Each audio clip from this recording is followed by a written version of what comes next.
Assalamualaikum warahmatullahi wabarakatuh.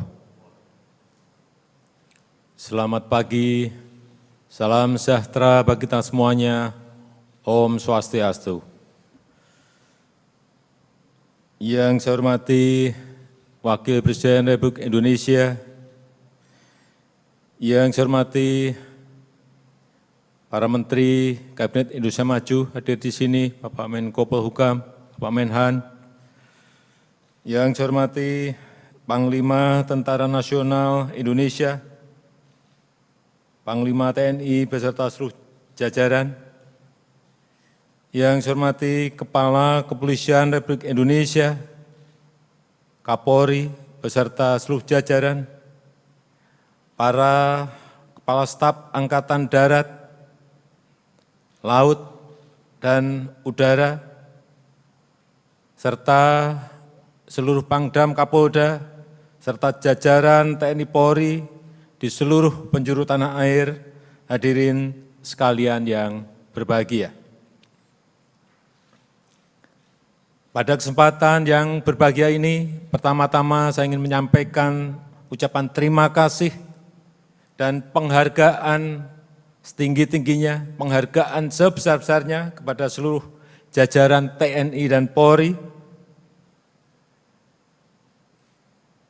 yang dalam setiap masa-masa sulit, baik ketika terjadi bencana, termasuk selama pandemi COVID setahun ini, TNI dan Polri selalu berada di depan, di garda terdepan dalam penanganan setiap bencana maupun krisis. Setiap langkah kita bukan hanya untuk menyelesaikan krisis, tetapi di setiap krisis selalu ada hikmah dan peluang ini yang harus kita manfaatkan untuk kemajuan bangsa. Saudara-saudara peserta Rapim yang saya hormati, saya perlu tegaskan bahwa krisis kesehatan akibat COVID-19 masih belum usai, masih belum berakhir.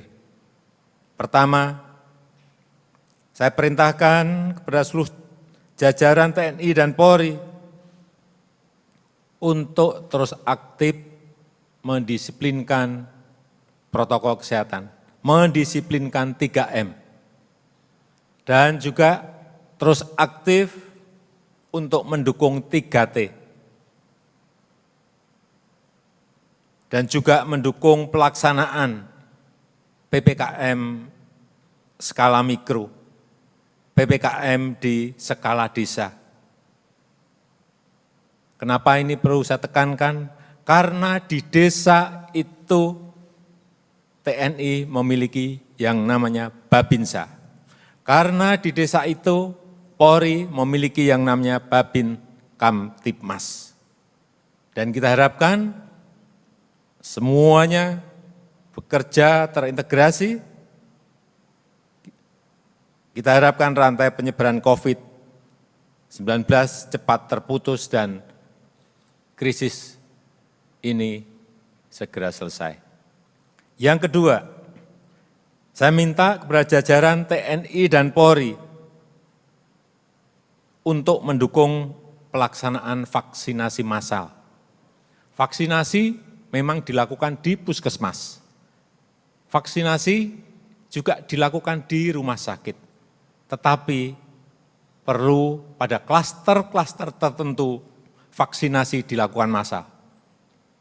Mungkin bisa di klaster pasar misalnya, atau di klaster-klaster jasa ekonomi, atau di klaster-klaster kampung yang sudah memerah, karena kecepatan itu dimiliki oleh TNI dan Polri dalam mengelola setiap kedaruratan atau krisis yang ada.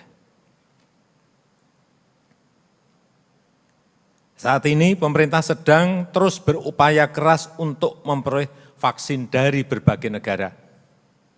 Tapi yang datang memang baru dari satu negara, tapi kita berusaha dari beberapa negara. Dan itu juga menjadi rebutan 215 negara. Ini yang kita harus sadar. Tidak mudah mendapatkan yang namanya vaksin sekarang ini.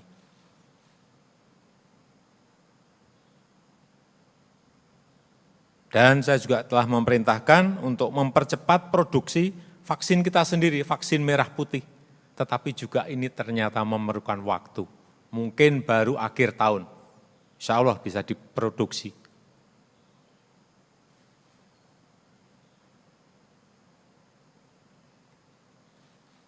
Kita tahu bahwa target kita untuk mencapai herd immunity, kekebalan komunal, itu adalah memvaksin kurang lebih 70% dari penduduk kita.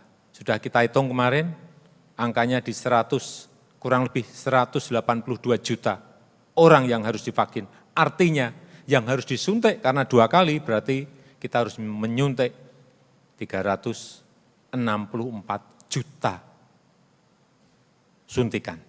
Bukan angka yang kecil.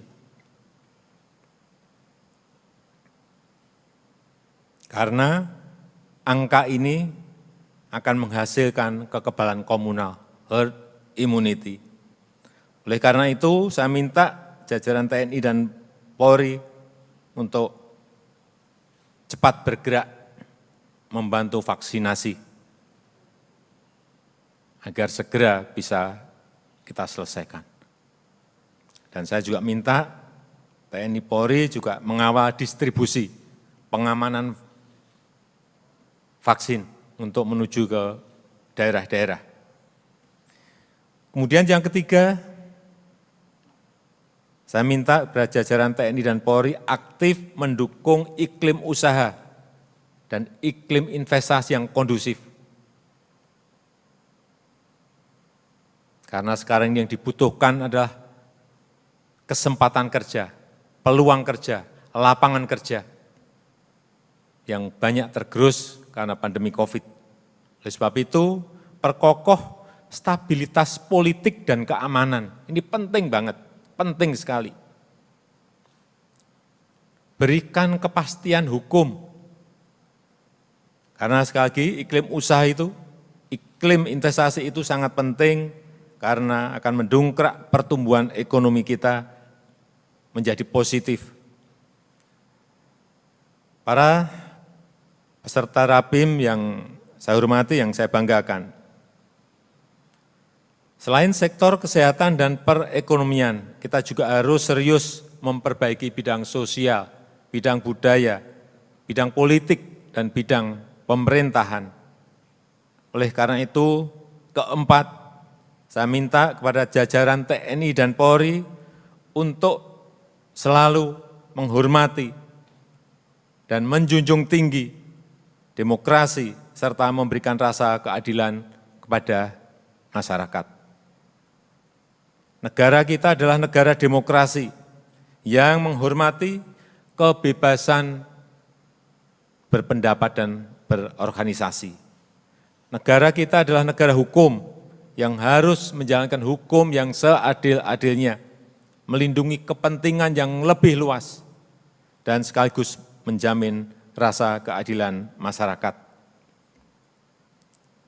Belakangan ini saya lihat semakin banyak warga masyarakat yang saling melaporkan. Ada proses hukum yang dianggap kurang memenuhi rasa keadilan. Tetapi memang pelapor itu ada rujukan hukumnya. Ini repotnya di sini. Antara lain Undang-Undang ITE.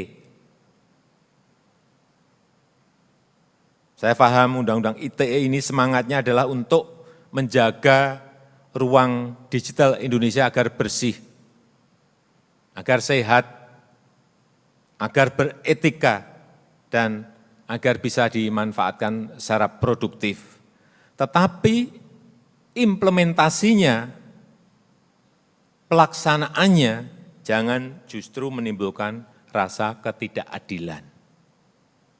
Oleh karena itu, saya minta kepada Kapolri agar jajarannya lebih selektif, sekali lagi, lebih selektif mensikapi dan menerima pelaporan pelanggaran Undang-Undang ITE.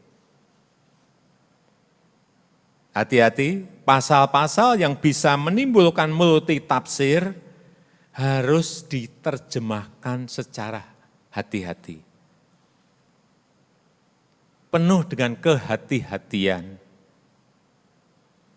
Buat pedoman interpretasi resmi terhadap pasal-pasal Undang-Undang ITE, biar jelas.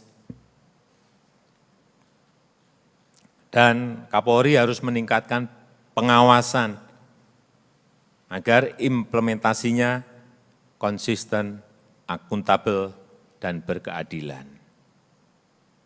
Kalau Undang-Undang ITE tidak bisa memberikan rasa keadilan,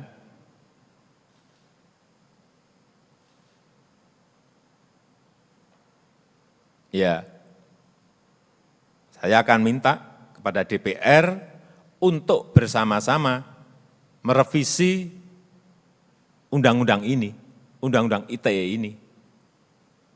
Karena disinilah hulunya. Hulunya ada di sini. Revisi. Terutama menghapus pasal-pasal karet yang penafsirannya bisa berbeda-beda, yang mudah diinterpretasikan secara sepihak. Tentu saja kita tetap harus menjaga ruang digital Indonesia, sekali lagi, agar bersih, agar sehat, agar beretika, agar penuh dengan sopan santun, agar penuh dengan tata krama, dan juga produktif. Terakhir, yang kelima, saya minta kepada TNI dan Polri untuk menjadi institusi yang semakin profesional dan bekerja secara sinergis. Jadilah organisasi modern dengan tata kelola yang baik, yang transparan, yang akuntabel, yang bebas dari tindak pidana korupsi. Teguh kepada Pancasila, manfaatkan perkembangan ilmu pengetahuan dan teknologi, dan bekerjalah sekali lagi secara sinergis untuk melindungi kepentingan masyarakat, kepentingan rakyat, kepentingan bangsa, kepentingan negara. Profesionalitas dan sinergitas antara TNI dan Polri akan menjadi penjaga kekuatan dan inovasi bangsa menuju Indonesia maju. Saya rasa itu yang bisa saya sampaikan pada kesempatan yang baik ini. Terima kasih. Wassalamualaikum warahmatullahi wabarakatuh.